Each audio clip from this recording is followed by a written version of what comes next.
महाविकास आघाडी सरकारच्या आडून नको ते धंदे बरेच झाले होते, त्यामुळे अक्कांच्या या विधानाला वजन प्राप्त होतंय।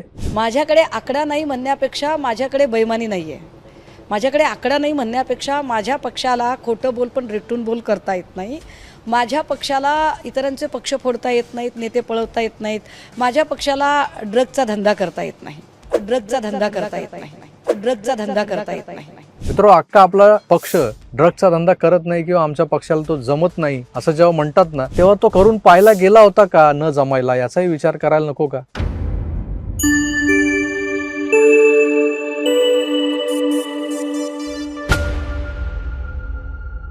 स्टीव्ह पिंटो हे नाव आज फारसं कोणाच्या स्मरणात नसेल, कारण ही गोष्ट आहे आजपासून 6 वर्षांपूर्वीची। स्टीव्ह पिंटो हा दिशा सालियनचा मित्र होता, जो फिल्म इंडस्ट्रीमध्ये दिशासारखंच सेलिब्रिटी मॅनेजमेंटचं काम करायचं। पण याला इंडस्ट्रीतल्या नशेबाजांची तंतोतंत माहिती होती। कदाचित तोही या सगळ्या लाईनमधला असावा।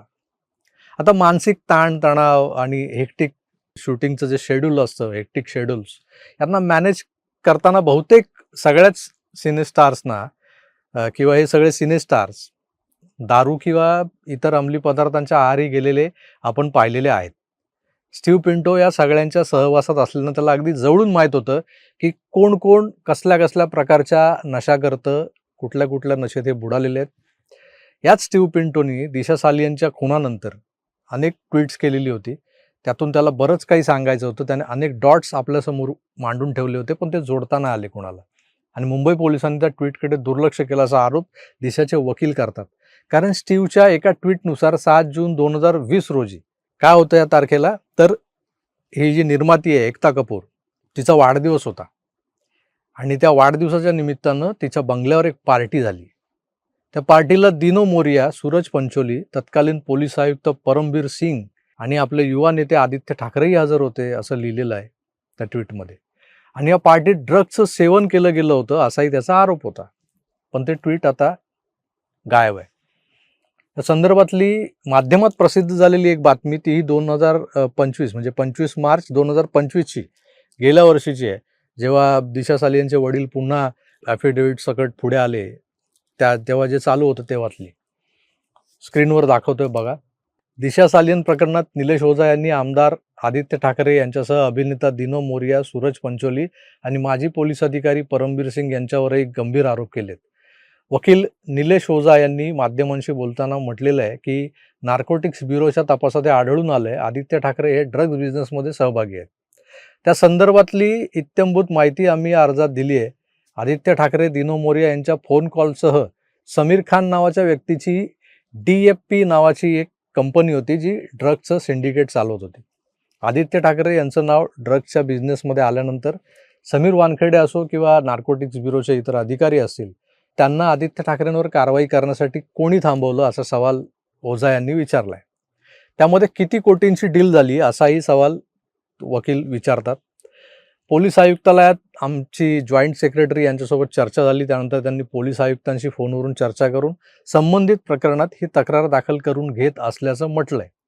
त्यानुसार आता FIR दाखल झाल्याचाही ओझा यांनी उल्लेख केलाय। आमच्या तक्रारीत आदित्य ठाकरे आणि उद्धव ठाकरे दोघेही आरोपी आहेत अशी माहिती निलेश ओझा यांनी दिली। 11 डिसेंबर 2023 रोजी सतीश सालियन यांचं स्टेटमेंट रेकॉर्ड करण्यात आलंय। त्यामध्ये त्यांनी केस रिओपन करून चालवण्याची मागणी केली आहे। याशिवाय आमच्याकडे आय विटनेसही आहेत। दिशाची हत्या झाली त्या दिवशी आदित्य ठाकरे तिथं होते की नाही, आणि दुसरं म्हणजे दिशाचा मृत्यू हा नैसर्गिक नाही, त्यामुळे ही आरोपीची जबाबदारी आहे की त्यांनी ते पटवून द्यावं हा मृत्यू नैसर्गिक नाही, असं निलेश ओझा यांनी पत्रकारांशी बोलताना म्हटलेलं आहे। म्हणजे एकंदर जे काय चाललं होतं ते सगळं ह्या बातमीत दिसतंय। आदित्य ठाकरेंना काय कमी आहे की ते ड्रग्ज वगैरेच्या धंद्यात पडतील? असा साधा सोपा सरळ प्रश्न तुमच्या आमच्या मनात उभा राहतोच। कारण वंदनीय सेनाप्रमुखांच्या वारसदारांमध्ये त्यांचे गुण नसतील उतरले, पण हे असले ड्रग्ज वगैरे फालतू उद्योग ठाकरेंकडून होणार नाहीत असा माझाही दावा आहे। तसा समजही आहे, भाबडा आशावादही आहे। पण याच सेनेच्या एका बुलंद प्रवक्त्या आहेत आपल्या अक्का, सुषमा अक्का, त्यांनी बोलता बोलता ठाकरेंना म्हणजे त्यांच्या पक्षाला काय ड्रग्सचा धंदा करता येत नाही असं त्या बोलून गेल्यात बघा। माझ्याकडे आकडा नाही म्हणण्यापेक्षा माझ्याकडे बेईमानी नाही आहे। माझ्याकडे आकडा नाही म्हणण्यापेक्षा माझ्या पक्षाला खोटं बोल पण रेटून बोल करता येत नाही। माझ्या पक्षाला इतरांचे पक्ष फोडता येत नाहीत, नेते पळवता येत नाहीत. माझ्या पक्षाला ड्रगचा धंदा करता येत नाही. ड्रगचा धंदा करता येत नाही. ड्रगचा धंदा करता येत नाही. मग कोणत्या पक्षाला ड्रगचा धंदा करता येतो हा सवाल उभा राहतोय ना. आणि महत्त्वाचं म्हणजे ठाकरेंवर दिशा सालियनच्या खुनासंदर्भातल्या केसनंतर अनेक आरोप झाले, त्यात अनेक अवांतर आरोप होते. पण हा ड्रग्सचा मामला तसा गाजला होता. नवाब मलिकच्या जावयाची सुगंधी तंबाखूही गाजली होती, तो समीर खान. कॉर्डेलिया क्रूजवर आर्यन खानच्या खिशात सापडलेलं 5-10 ग्रॅम हेरोईन जे होतं ते गाजलं होतं. महाविकास आघाडी सरकारच्या आडून नको ते धंदे बरेच झाले होते. त्यामुळे अक्कांच्या या विधानाला वजन प्राप्त होतंय आणि विचारावंसं वाटतंय, अक्का कोण होते ज्यांना ड्रग्सचा धंदा जमला नाही? हा प्रश्न आपण अक्कांना विचारायलाच हवा, कारण ड्रग्जने अख्खी पिढी उद्ध्वस्त झालेली आपण पाहिलेली आहे. पुन्हा आता तसा नंगानाच नको या नशेखोरीचा, म्हणून सावधगिरी बाळगणं आपलं कर्तव्य आहे. तेव्हा हे ड्रग्सचे धंदे करणारे नेमके कोण हे शोधायला हवं. अक्का त्यात पोलिसांना जरूर मदत करतील अशी आशा आहे, कारण त्या कधीच हवेत बोलत नाही, त्यांच्याकडे पुरावे असतात, असायलाच हवेत. पण त्यांनी पुढे येत आपला शब्द खरा करण्याचा अवकाश आहे.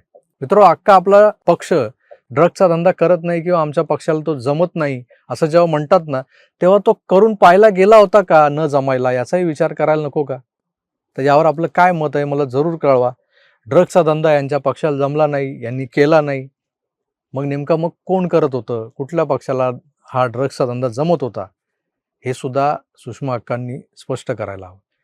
कारण विषय तसा गंभीर आहे आणि त्याच्याशी कुठे ना कुठेतरी या मागच्या ज्या घटना आहेत, दिशा सालियनच्या खुनानंतर ज्या उघड झाल्या होत्या, ज्याच्यावर चर्चा झाली होती, ज्याच्यावर समीर वानखेडे आणि मग ती कॉर्डेलिया क्रूजवरचे सगळ्या भानगडी या सगळ्या जोडल्या गेल्या होत्या, नवाब मलिक जोडला गेला होता, तेव्हा आदित्य ठाकरेंचंही नाव आलं होतं.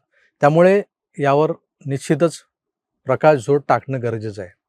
तुम्हाला काय वाटतं ते कमेंट्स करून जरूर कळवा. पण आपल्याला अक्कांच्या उत्तराची अपेक्षा आहे. बघूया अक्का उत्तर देतात का. त्यामुळे तुर्तास मी इथेच थांबतो. पुन्हा भेटूच, तोवर आपली काळजी घ्या आणि पाहत राहा आपलं आवडतं यूट्यूब चॅनल आकार DG9.